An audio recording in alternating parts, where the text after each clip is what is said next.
Hello বন্ধুরা, ঝিলিগ্রানি কিচেনে আবার একটা নতুন রান্নার রেসিপি ভিডিওর সাথে আপনাদের স্বাগত জানাই। আজ আমি আবারও আপনাদের জন্য একটা নতুন রান্নার রেসিপি ভিডিও নিয়ে এসেছি। তো দেখুন, আজ আমি শোল মাছের একটা নতুন রেসিপি আপনাদের সাথে শেয়ার করব। তো তার জন্যই আমি প্রথমে শিলের মধ্যে সমস্ত মশলা খুব ভালো করে পেস্ট করে নিয়েছি। আর শিলের মধ্যে মশলাটা খুব ভালো করে মিহি করে পেস্ট করে নেওয়ার জন্য মাছের রেসিপিটা কিন্তু খুবই সুন্দর হয়েছিল। তো দেখুন, এখানে আমি জিরে, আদা আর লঙ্কা খুব ভালো করে বেটে নিয়েছি। আর জিরে নিয়েছি আমি 4 চামচের মতো, আদা নিয়েছি 2 ইঞ্চির মতো, আর নিয়েছি এখানে লঙ্কা, শুকনো লঙ্কা, কাঁচা লঙ্কা আমি মিশিয়ে নিয়েছি, আপনারা যেরকম ঝাল খাবেন। তো এরপর দেখুন, একটা বাটির মধ্যে আমি এখানে মাছ নিয়ে নিয়েছি, শোল মাছ। তো এটা 1.5 কেজি সাইজের মাছ ছিল। তো এই নুন হলুদ মাখিয়ে আমি কিছুক্ষণ রেখে দিয়েছিলাম, প্রায় 10 থেকে 15 মিনিটের মতো রাখতে হবে, যাতে নুন হলুদটা খুব ভালো করে ঢুকে যায়। তো এরপর আমি দেখুন, শিলের মধ্যে যে মশলাটা আমি ভালো করে বেটে নিলাম, সেই মশলাটা আমি এর মধ্যে দিয়ে দিলাম। আর ভালো করে সমস্ত কিছু মশলাটা মাখিয়ে নিতে হবে, যাতে করে মাছের মধ্যে খুব ভালো করে মশলাটা ঢুকে যায়। তো এরপর দেখুন, আমি এখানে টমেটো দিয়ে দিলাম।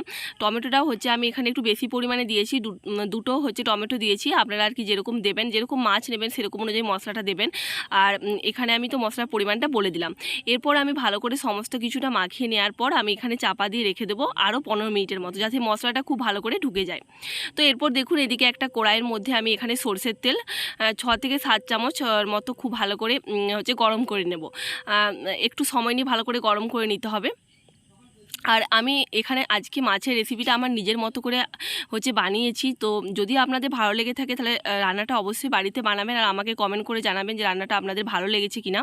আর এই মাছটা 1.5 কেজি সাইজের ছিল বলে হচ্ছে ভীষণ সুন্দর লাগছিল মাছটা, পুরো একদম দারুণ স্বাদের মানে আর কি হয়েছিল।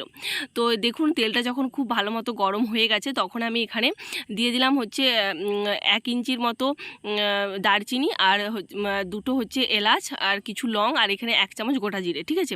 তো সমস্ত কিছুটা দেওয়ার পরও আমি 20 থেকে 30 সেকেন্ড অপেক্ষা করব, যাতে একটা ভালো গন্ধ বেরিয়ে আসে।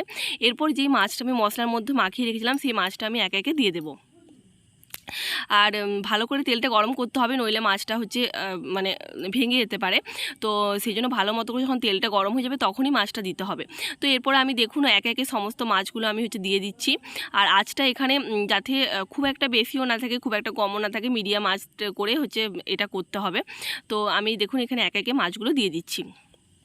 আপনারা অবশ্যই জানাবেন যে শোল মাছের আপনারা কীভাবে রেসিপি হচ্ছে বানান, এরকমভাবে ট্রাই করেছেন কিনা, আর কিভাবে ট্রাই করেন সেটাও আমাকে অবশ্যই কমেন্ট করে জানাবেন। তো দেখুন, মাছটা আমি এখানে দিয়ে দেওয়ার পর কিছুক্ষণ অপেক্ষা করব, দিয়ে আমি কিছুক্ষণ হচ্ছে ভালো করে মাছটা ভেজে নেব।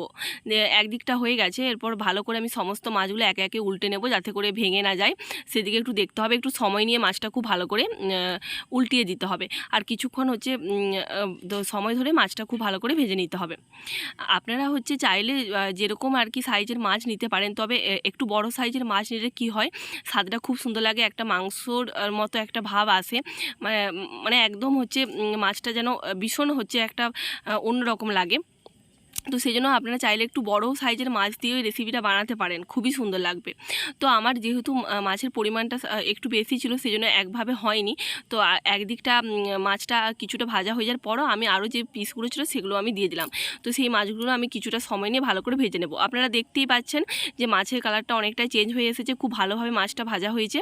আর যাতে শক্ত একদম না হয় আর কি, তবে কিছুক্ষণ একটু ভালো করে ভাজতে হবে। ভালো করে ওলটপালট করে একটু সময় নিয়ে মাছগুলো ভালো করে ভেজে নিতে হবে। এই রান্নাটা করতে খুব একটা বেশি সময় লাগে না, আপনারা চাইলেই করতে পারেন। মাছ মাংসের স্বাদকেও মানে ভীষণ আর কি একটা অন্যরকম আর কি একটা রেসিপি। তো আমি এটা ট্রাই করেছি, তো দারুণ লাগছে, বিশ্বাস করুন। তো এরপর হচ্ছে মাছটা যখন একটু সময় নিয়ে ভালো করে ভাজা হয়ে যাবে, তখন আমি যে মশলাটা ছিল আর কি, টমেটো বা যে মশলাটা আমি ভালো করে মাখিয়ে রেখেছিলাম, সেই মশলাটা আমি মাছের মধ্যে দিয়ে দিলাম। দিয়ে এবার হচ্ছে সমস্ত কিছুটা ভালো করে আমি দিয়ে দিচ্ছি। এবার দিয়ে দেওয়ার পর ভালো করে আমি হচ্ছে মাছের সঙ্গে মিশিয়ে নেব। দেখুন, আমি ভালো করে খুন্তির সাহায্যে ভালো করে মাছের সাথে মশলাটা মিশিয়ে নিচ্ছি। আর আপনারা দেখতেই পাচ্ছেন যে মাছটা হচ্ছে যাতে ভেঙে না যায়, সেই মতো আপনারা কিন্তু ভালো করে হচ্ছে নাড়া দেবেন। তো আমি হচ্ছে ভালো করে নাড়া দিলাম, যাতে মাছটা ভেঙে না যায়, সেদিকে লক্ষ্য রাখতে হবে। আর সমস্ত কিছু মশলাটা মাছের মধ্যে খুব ভালো করে মিশিয়ে নিতে হবে। এই প্রসেসে রান্না করলে মাছটা হচ্ছে এত সুন্দর লাগে খেতে। আমি যেহেতু ভিডিওটা পরে এডিট করেছি, সত্যি গাইস খুব সুন্দর লেগেছিলো। আপনারা অবশ্যই একবার বাড়িতে বানান, আমাকে কমেন্ট করে জানান যে রান্নাটা আপনাদের কেমন লেগেছে। এরপর দেখুন হচ্ছে আমি মশলা ধোয়া জলটা কিছুক্ষণ হচ্ছে কিছুটা ধুয়ে আমি দিয়ে দিলাম। আর কিছুক্ষণ হচ্ছে আমি ভালো করে হতে দেবো, 5 থেকে 7 মিনিটের মতো ভালো করে নাড়া দিয়ে দিচ্ছি খুন্তির সাহায্যে।